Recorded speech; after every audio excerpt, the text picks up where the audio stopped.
Trò này tởm phết, nhiều cái ấn mở nhỏ nhỏ, say xiếc các thứ, như ở nhà trẻ ấy, quản lý nhà trẻ.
Đầy hết rồi con, ai cũng có cốc nước rồi, ai cũng uống rồi.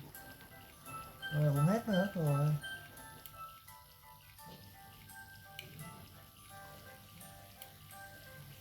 Đầy hết rồi. Nhưng mà các bạn uống đi đã, uống đi.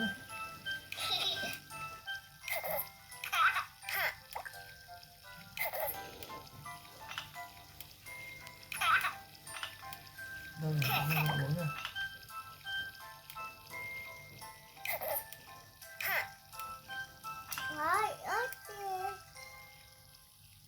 Quay lại, quay lại.